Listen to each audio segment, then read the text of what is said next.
Hello guys, welcome back to our YouTube platform Daily Current Affairs Session. It is your Shravan sir. So guys ఇదే మొదటిసారిగా నిన్న classes చూస్తున్నట్లయితే subscribe చేసుకోండి. Content నచ్చిందా ఒక like ఇవ్వండి. మన వీడియో స్పెషాలిటీ ఏంటంటే ఇటు తెలుగు అటు ఇంగ్లీష్ ఈ రెండు లాంగ్వేజ్లో బైలింగ్వల్గా మేము మీకు మ్యాగజైన్స్ ప్రొవైడ్ చేస్తాం.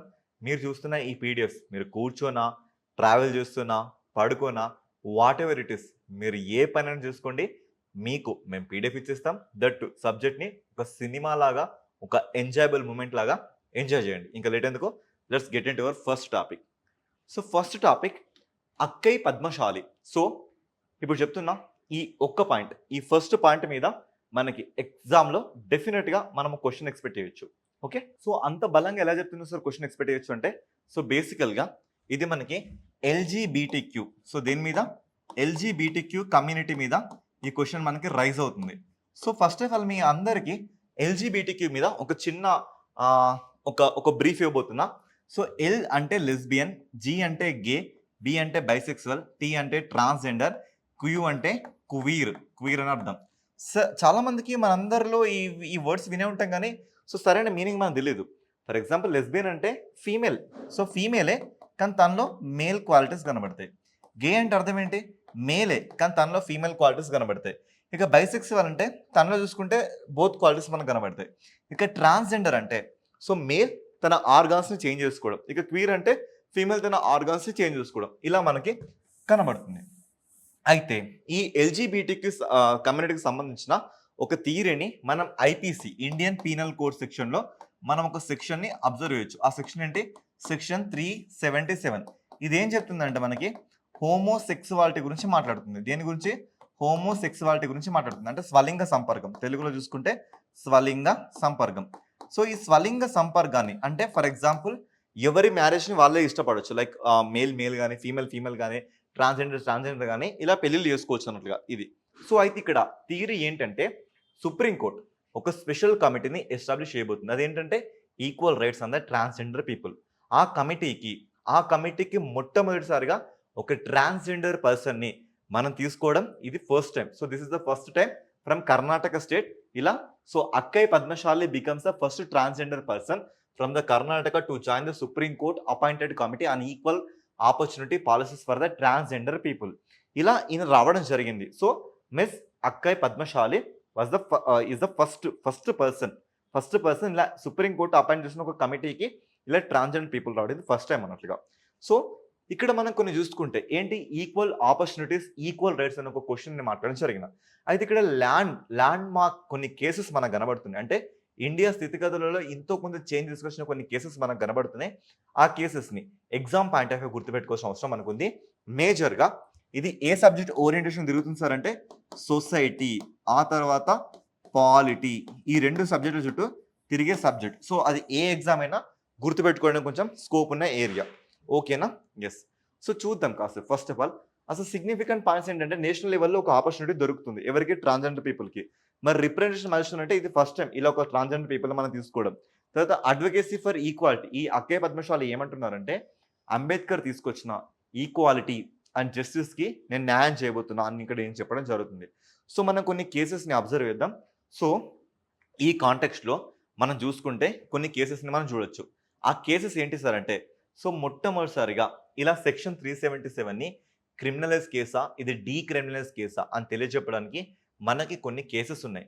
ఆ కేసెస్ మనం థరోలీగా అబ్జర్వ్ చేస్తే మొట్టమొదటిసారిగా ఢిల్లీలో నాస్ ఫౌండేషన్ ఒక ఎన్జిఓ ఉంది. ఈ నాస్ ఫౌండేషన్ ఎన్జిఓ ఆ ఎన్సిటీ ఢిల్లీలో ఒక కేసు వేసింది. ఆ కేసు పేరే Naz foundation versus the government of NCT Delhi. So Delhi అనగానే మీకు అందరికి గుర్తు రావాల్సిన అంశం ఏంటి, ఆర్టికల్ 239 ఏఏ అనే ఒక ఆర్టికల్ మీ అందరికీ స్ట్రైక్ అవ్వాల్సింది.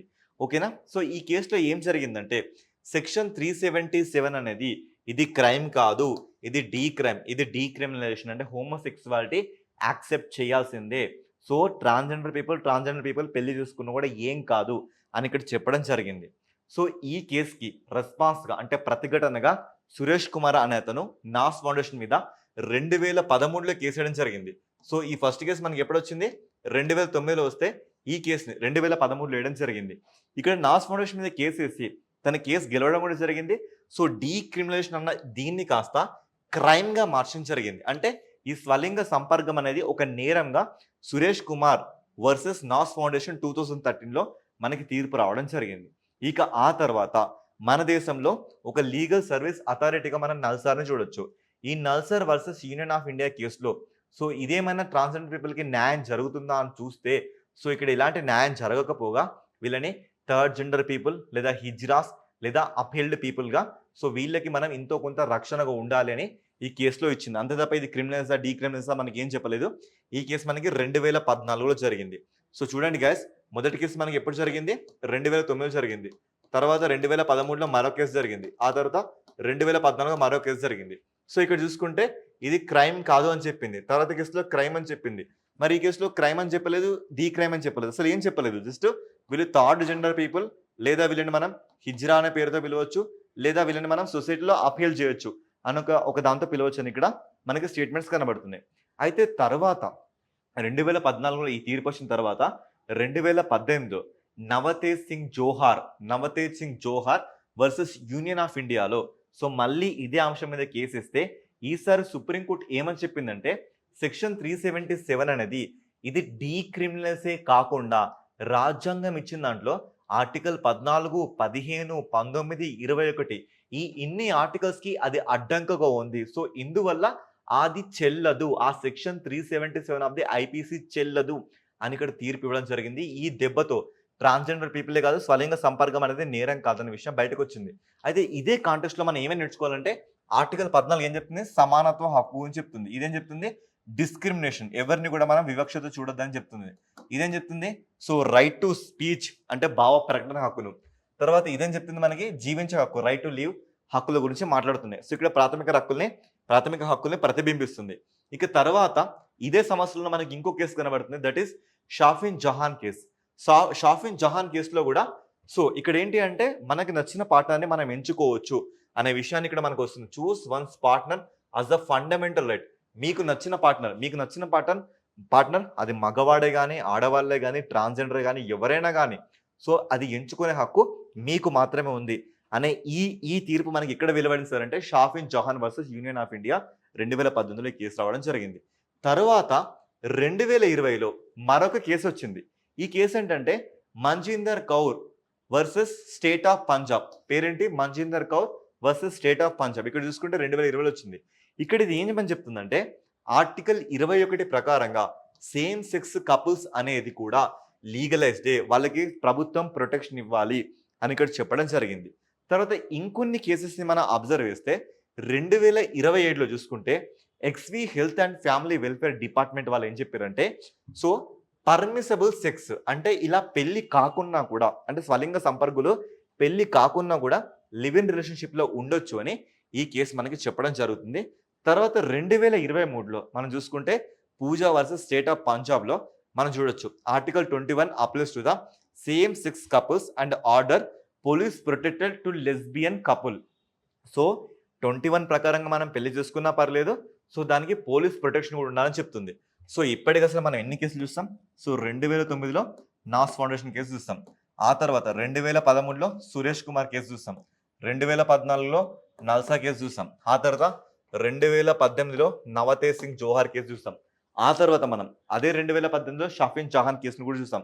ఈ షాఫిన్ జహాన్ కేసులో choose one's partner as a fundamental right అని తీర్పు ఇవ్వడం జరిగింది. ఇక ఆ తర్వాత మళ్ళీ మనం అబ్జర్వ్ చేస్తే 2020లో మంజీందర్ కౌర్ కేసు చూస్తాం. ఈ మంజీందర్ కౌర్ కేసులో చూసుకుంటే సో సేమ్ సెక్స్ కపుల్కి లివ్ ఇన్ రిలేషన్షిప్కి ప్రొటెక్షన్ ఇవ్వాలని మాట్లాడుతుంది. సో ఇంకొన్ని రిలవెంట్ కేసు చూసుకుంటే 2022లో so permissible sex so live in relationship కూడా యాక్సెప్ట్ చేసింది. ఆ తర్వాత Pooja versus state of Punjab కేసులో చూసుకున్నా కూడా మనకి ఏమనిస్తుంది? వీళ్ళకి ఖచ్చితంగా పోలీస్ ప్రొటెక్షన్ ఇవ్వాలని మనకి ఇలా తీర్పులు వచ్చాయి. ఓకేనా? సో డెఫినెట్గా ఈ క్వశ్చన్స్ లేదా ఈ టాపిక్ మీద క్వశ్చన్స్ రేజ్ అవ్వడానికి మనకి 100% ప్రాబబిలిటీ ఉంది. ఆల్రెడీ ఇప్పుడు నేను మాట్లాడినవి మనకి గ్రూప్ 2లో కానీ లేదా యూపీఎస్సీ ప్రిలిమ్స్లో కానీ వీటి మీద క్వశ్చన్స్ పడ్డాయి. సో గాయస్, ఇంత క్రిటికల్ డేటా మన ఛానల్ నుంచి మనం ఇస్తున్నాం. దీని వెనకాల చాలా హార్డ్ వర్క్ ఉంది. ప్రతిదాన్ని ఒక ఎగ్జామ్ పాయింట్ ఆఫ్ వ్యూలో ఒక కరెంట్ అఫేర్లో మీకు ఒక్క మార్క్ కూడా మిస్ అవ్వద్దు అనేదే మా మోటో. ఇంత హార్డ్ వర్క్ మేము మీకోసం చేస్తున్నాం కాబట్టి మీరు మాకు మీ తరపు నుంచి మేము ఎక్స్పెక్ట్ చేసేది ఒక స్మాల్ హెల్ప్ ఏంటంటే ఈ వీడియోని మీరు మ్యాక్సిమం విద్యార్థులకి సో మ్యాక్సిమం స్టూడెంట్ గ్రూప్స్కి షేర్ చేయగలరు. ఎందుకంటే మనకి చాలా మంచి రివ్యూస్ వస్తున్నాయి. చాలా మంచి కంటెంట్ మనం ఇస్తున్నాం. కానీ ఇది ఇంకా ఎక్కువగా స్టూడెంట్స్ లోపలికి చొచ్చుకొని వెళ్ళట్లేదు. సో, ఈ బాధ్యత నా వ్యూవర్స్ అయిన మిమ్మల్ని నేను రిక్వెస్ట్ చేసుకుంటున్నా. సో, ఖచ్చితంగా వీడియోని లైక్ చేయండి. మీ వాల్యుబుల్ కమెంట్‌ని కింద ఇవ్వండి. సో, ఖచ్చితంగా మా తరపున మా రిక్వెస్ట్ ఏంటంటే మీరు ఈ వీడియోని మాక్సిమం పీపుల్‌కి షేర్ చేయండి. ఓకేనా? యెస్. కాసేపు మళ్ళీ ఈ క్వెషన్స్ వే ఆఫ్ ఫార్వర్డ్‌ని మళ్ళీ చూస్తాం. సో, క్వెషన్ అంటే మనకి అక్కై పద్మశాలి. ఓకేనా? ఎవరు ఆవిడ? అక్కై పద్మశాలి వల్ల మనకి మొత్తంగా కేసెస్ అన్నీ మనకి తిరుగుతున్నాయి. సో, చూసుకుంటే ఐపీసీ సెక్షన్‌లో సెక్షన్ 377 అనేది స్వలింగ సంపర్కం గురించి మాట్లాడుతుంది. సో, మొదటగా మనం ఐపీసీని చూసుకుంటే ఇది మనకి ఎప్పుడొచ్చిందండి? సో, మనం చూసుకుంటే 1859, 1860, ఆ తర్వాత 1861, ఆ తర్వాత 1872 ఈ 3 సమయాల్లో మన దేశంలో కొన్ని చట్టాలు రావడం జరిగింది. సో, ఫస్ట్ చట్టం మనం చూసుకుంటే సిపిసి సివిల్ ప్రొసీజర్ కోడ్, తర్వాత ఐపీసీ ఇండియన్ పీనల్ కోడ్, ఆ తర్వాత చూసుకుంటే క్రిమినల్ ప్రొసీజర్ కోడ్, ఆ తర్వాత చూసుకుంటే ఇండియన్ ఎవిడెన్స్ యాక్ట్. ఇలా మొత్తంగా మనకు 3 వచ్చాయి. ఈ 3 ఇలా మనం మొత్తం చూసుకుంటే మనకు 4 యాక్ట్స్ కనబడుతున్నాయి.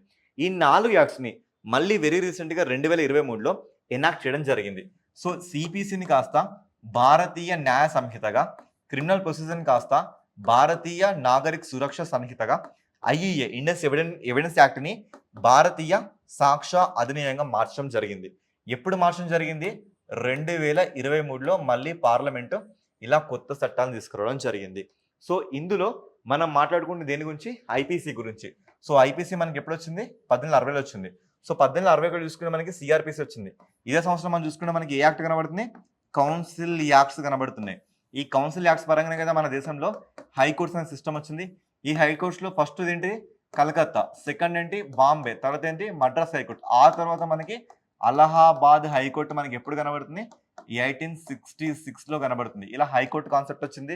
ఇదే కాన్సెప్ట్ నుంచి మనం చూసుకుంటే పోర్ట్‌ఫోలియో సిస్టమ్ అంటే ప్రెజెంట్ మనం మంత్రిత్వ శాఖలు చూస్తున్నాం కదా! అలా పోర్ట్‌ఫోలియో సిస్టమ్ కూడా మనకి ఇక్కడే స్టార్ట్ అవ్వడం జరిగింది. సో, ఈ ఐపీసీలో మనం దేని గురించి మాట్లాడుకుంటున్నాం? సెక్షన్ 377 గురించి మాట్లాడుకుంటున్నాం. దేని గురించి మాట్లాడుతుంది ఇది? స్వలింగ సంపర్కం అనేది నేరం అనే విషయాన్ని ఇది మాట్లాడుతుంది. సో, ఈ స్వలింగ సంపర్కానికి సంబంధించి మన దేశంలో కొన్ని కేసెస్ కనబడుతున్నాయి. మనం 2009 చూసుకుంటే మనకి నాస్ ఫౌండేషన్ కేసు, 2013లో చూసుకుంటే సురేష్ కుమార్ కేసు, 2014 చూసుకుంటే మనకి నల్సార్ కేసు, 2018లోనే మనకి 2 కేసులు కనబడుతున్నాయి. నవతేజ్ సింగ్ జోహర్ అండ్ షాఫిన్ కేసు. ఆ తర్వాత మనం 2020లో మరొక కేసు. సో, ఇక్కడ 2020లో చూసుకుంటే మనం మంజీందర్ కేసు చూడొచ్చు. సో, 2022లో మనకి హెల్త్ అండ్ డిపార్ట్మెంట్ వాళ్ళ కేసు చూడొచ్చు. సో, ఇలా కేసు ఏదైనా కూడా ఒక సురేష్ కుమార్ కేసులో మాత్రమే ఇది క్రైమ్ అని ఒక తీర్పు ఇవ్వడం జరిగింది. ఓకేనా? క్రైమ్ అనే తీర్పు ఇవ్వడం జరిగింది. సో, ఇదే కాంటెక్స్‌లో మనం ఆర్టికల్ 14, 15, 19, 21లని మనం రీఇటరేట్ చేయడం జరిగింది. అంటే మళ్ళీ పునరుద్ఘాటించడం జరిగింది. Okay. So, next current affair ఏంటంటే ఐయూసీఎన్ వెరీ రీసెంట్‌గా తన world commission on protected areas. So, ఇదొక కాంగ్రెస్‌ని వెరీ రీసెంట్‌గా అబుదాబిలో నిర్ణయించుకుంది. సో, ఆ కాంగ్రెస్ 8వ కాంగ్రెస్‌గా మనం చూడొచ్చు. ఇలాంటి అసెంబ్లీ మీటింగ్ ఇది 4 సంవత్సరాలకు ఒకసారి జరుపుకుంటుంది. అసలు ఐయూసీఎన్ అంటే ఏంటంటే international union for conserving nature. అంటే ఇంటర్నేషనల్‌గా నేచర్‌ని కన్జర్వ్ చేయడానికి మనకు ఒక యూనియన్ కనబడుతుంది. ఆ యూనియన్ పేరే ఐయూసీఎన్‌గా మనం పిలుచుకుంటున్నాం. అయితే సార్ ఇది మొట్టమొదటిసారిగా 1948లో ఏర్పడింది. ఎక్కడ ఏర్పడింది సార్? ఇది చూసుకుంటే మనకి గ్లాండ్ సిటీ. ఎక్కడుంది ఇది మనకి? స్విట్జర్లాండ్‌లో కనబడుతుంది. సో, ఇక్కడ ఇది ఏర్పడడం జరిగింది. ఇది మొత్తంగా నేచర్‌ని కన్జర్వేషన్ చేసుకుంటుంది. అయితే 1964లో ఇది ఒక బుక్‌ని రిలీజ్ చేసింది. ఆ బుక్ పేరేంటంటే రెడ్ డేటా బుక్. ఈ రెడ్ డేటా బుక్ ఎవరి గురించి మాట్లాడుతుందంటే ఎండేంజర్డ్ స్పీషీస్ గురించి మాట్లాడుతుంది. అంటే అంతమైపోవడానికి దగ్గరగా ఉన్న జంతువుల గురించి. సో, ఈ బుక్‌లో మొత్తంగా మనకి 9 కేటగిరీలు ఉంటాయి. సో, ఇలా ఇది మనకి ఆల్మోస్ట్ సుపరిచితమైన బుక్కే. సో, అయితే వెరీ రీసెంట్‌గా ఈ ఐయూసీఎన్ ఒక అవార్డ్‌ని రిలీజ్ చేయడం జరిగింది. ఆ అవార్డ్ ఏంటంటే కెంటర్ మిల్లర్ అనే ఒక అవార్డ్. మరి కెంటర్ మిల్లర్ ఎవరు సార్? ఇక్కడ మీకు కనబడుతుంది కదా! So, that is Kenton Miller award కనబడుతుంది. ఈ కెంటన్ మిల్లర్ ఎవరు అంటే so, he was the former director general of the IUCN. ఆయన చేసిన కృషికి మనం అవార్డ్ ఇవ్వడం జరుగుతుంది. సో, ఈ అవార్డ్ ఎందులో ఇస్తారంటే ఎవరైతే నేషనల్ పార్క్స్ గాని, ప్రొటెక్టెడ్ ఏరియాస్‌ని గాని ఇన్నోవేటివ్‌గా, నూతనంగా ఆవిష్కరించి కొత్త ఐడియాస్‌తో ముందుకు తీసుకొస్తారో వాళ్ళకి ఇచ్చే అవార్డ్‌ని మనం కెంటన్ ఆర్ మిల్లర్ అవార్డ్ అంటాం. ఇప్పుడు ఈ సంవత్సరం మన దేశంలో సో, చూసుకుంటే సోనాలి సో తన పేరు సోనాలి ఘోష్. ఈవిడే సోనాలి ఘోష్. ఈవిడ ఎక్కడ మనకు కనబడుతుంది సార్ అంటే కాజీరంగా.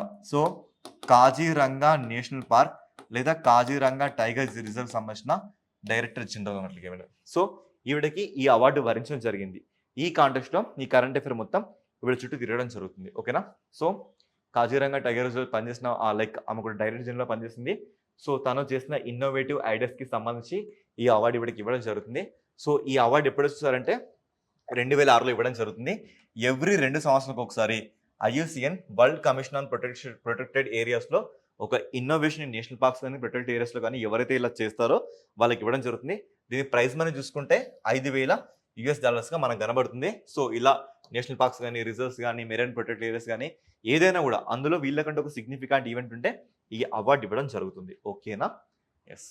కొన్ని క్వశ్చన్ చూసుకుంటే మనకి సో ఇలా world commission on protected areas యొక్క ప్రాథమిక విధి ఏంటంటే రక్షిత ప్రాంతాల మీద టెక్నాలజీ అండ్ ఇన్నోవేటివ్ హెల్ప్స్ అందించడం అన్నట్లుగా. What is the purpose of the IUCN's protected planet report? ఈ రిపోర్ట్ ఏం చెప్తుంది? To evaluate the global status of the protected and conservation areas. అంటే రక్షించే ప్రాంతాలకి సో సంబంధించిన ఒక థీమ్ని ఇస్తుంది. నెక్స్ట్ చూసుకుంటే మనకి మైత్రి చాలా ఇంపార్టెంట్ అండి. ఈ డేటా ఎంత ఇంపార్టెంట్ అంటే very very very very important. So మన డేటా ఏంటి అంటే మైత్రి 2. సో ఏంటి మైత్రి 2 అంటే ఏంటి అంటే సో చూడండి, ఈ భూమికి మనకి 2 ధృవాలు ఉన్నాయి, ఉత్తర ధ్రువం దక్షిణ ధ్రువం. సో మనకి ధృవాల వద్ద లైక్ క్లైమేట్ ఎలా ఉంటుంది, ఎన్వైర్న్మెంట్ ఎలా ఉంటుంది, వెదర్ ఎలా చేంజ్ అవుతుంది, ఆ ప్లేస్లో సన్ రేస్ కానీ లేదా విండ్ ఫాల్స్ కానీ ఇవన్నీ ఎలా యాక్టివ్లో ఉంటాయి, ఎలా ఆఫ్ అవుతాయి. సో అది భారతదేశమే కాదు సో ఎంటైర్ ప్రపంచాన్ని ఎలా ప్రభావితం చేస్తుంది. సో ఇలా ఇండియా పర్స్పెక్టివ్లో మనం కొన్ని రీసెర్చ్ సెంటర్ని ఏర్పాటు చేయడం జరిగింది. సో చూసుకుంటే భూమికి మనకి 2 పోల్స్ కనబడుతున్నాయి. మనకి మీద కనబడుతున్న పోల్ని మనం ఏమంటున్నాం? ఆర్కిటిక్ రీజియన్ అంటున్నాం. కింద కనబడుతున్న పోల్ని మనం ఏమంటున్నాం? యాంట్ ఆర్కిటిక్ లేదా అంటార్కిటిక్ రీజియన్ అంటున్నాం. ఓకే, ఇది మనందరికీ తెలిసిన విషయం. అయితే సో ఉత్తర ధ్రువం దక్షిణ ధ్రువంగా ఇలా సెటిల్ అయిపోయాయి. అయితే ప్రజెంట్ ఈ దక్షిణ ధ్రువంలో ఈ అంటార్కిటిక్లో దట్టు ఈస్టర్న్ అంటార్కిటిక్ రేంజ్లో మొత్తంగా మనకి 3 రీసెర్చ్ సెంటర్లు కనబడుతున్నాయి. ఆ 3 రీసెర్చ్ సెంటర్లు మనం చూసుకుంటే ఒకటేమో మనకి మైత్రి రీసెర్చ్ సెంటర్, సెకండ్ ఏమో దక్షిణ గంగోత్రి రీసెర్చ్ సెంటర్. ఓకే, ఆ తర్వాత మనం చూసుకుంటే భారతి రీసెర్చ్ సెంటర్. ఇలా మనకి 3 రీసెర్చ్ సెంటర్ కనబడుతున్నాయి. అయితే ఈ మైత్రి అనే రీసెర్చ్ సెంటర్ మనకి 1989లో సెటిల్ అవ్వడం జరిగింది. ఈ మైత్రి కన్నా అడ్వాన్స్డ్ మోడ్లో మనం వెరీ రీసెంట్గా మైత్రి 2 అనే ఒక కొత్త రీసెర్చ్ సెంటర్ని ఎప్పటి వరకు 2029 వరకు దీన్ని కన్స్ట్రక్ట్ చేయాలని ఎవరెవరు నిర్ణయించుకున్నారంటే that is national centre for polar and ocean research వాళ్ళు. ఎక్కడుంటారు సార్ వీళ్ళంటే గోవాలో వాస్కోడాగామా అనే జిల్లాలో వీళ్ళు మనకు కనబడతారు. ఇది 1998లో ఫామ్ అవడం జరిగింది. ప్లస్ దీంతో పాటు ministry of earth sciences present చూసుకుంటే మనకి ఎవరు? జితేందర్ సింగ్ గారు కన్సర్న్ మినిస్టర్ మనకు కనబడుతున్నారు. సో వీళ్ళ ఆధ్వర్యంలో ఇది రెడీ అవబోతుంది. ఇంకా దీని సిగ్నిఫికెన్స్ రోల్స్ ఏంటంటే ఇది సమ్మర్లో సోలార్ ఎనర్జీని వాడుకుంటుంది, అదే వింటర్లో చూసుకుంటే అక్కడ ఉన్న విండ్ ఎనర్జీని వాడుకుంటుంది. అండ్ దాంతోపాటు దీంట్లో ఉన్న సెన్సార్స్ వచ్చేసి మనుషులు ఈ ప్లేస్లో ఉన్నా లేకపోయినా అక్కడ ఉన్న వాల్యూస్ని రికార్డ్ చేసుకొని ఈ NCPOR సెంటర్కి పంపించి ఆ ప్లేస్ని అనాలిసిస్ చేయడం జరుగుతుంది. సో ఇదే విధంగా మనకి ఆర్కిటిక్లో కూడా ఇంకొక సెంటర్ ఉందండి, దాని పేరే హిమాద్రి సెంటర్. ఎప్పుడు ఎస్టాబ్లిష్ అయింది సార్ అంటే ఇది 2008లో ఎస్టాబ్లిష్ అవ్వడం జరిగింది. సో దక్షిణ గంగోత్రిని మనం అబ్జర్వ్ చేస్తే ఇది 1983లో ఎస్టాబ్లిష్ చేయడం జరిగింది. ఇక భారతిని మనం అబ్జర్వ్ చేస్తే ఇది 2012లో ఓకేగా ఎస్ ఇది 2012లో మనకి ఎస్టాబ్లిష్ చేయడం జరిగింది. రేపు పొద్దున మన క్వశ్చన్స్ ఎలా పడతాయంటే సో మైత్రి, దక్షిణ గంగోత్రి, భారతి అండ్ హిమాద్రి ఇలా ఇచ్చేసి ఇందులో ఆడ్ మ్యాన్ అవుట్ ఏంటని అడుగుతారు. ఆడ్ మ్యాన్ అవుట్ అంటే ఈ 3 చూసుకుంటే మనకి దక్షిణం, సో దక్షిణ పోల్లో మనకి సెటిల్ అవడం కనబడుతుంది. హిమాద్రి ఒకటి నార్త్ పోల్ దట్టు ఆర్కిటిక్ రేంజ్లో ఉంది కాబట్టి so this is odd man out. రెండవది క్రోనాలజీ ఆర్డర్లో అడిగితే సో ఫస్ట్ 1983లో దక్షిణ గంగోత్రి, 1989లో మైత్రి, సో 2008లో హిమాద్రి, 2012లో భారతీయులు ఎస్టాబ్లిష్ అయ్యాయని మనం మాట్లాడుకుంటాం. ఓకేనా ఎస్.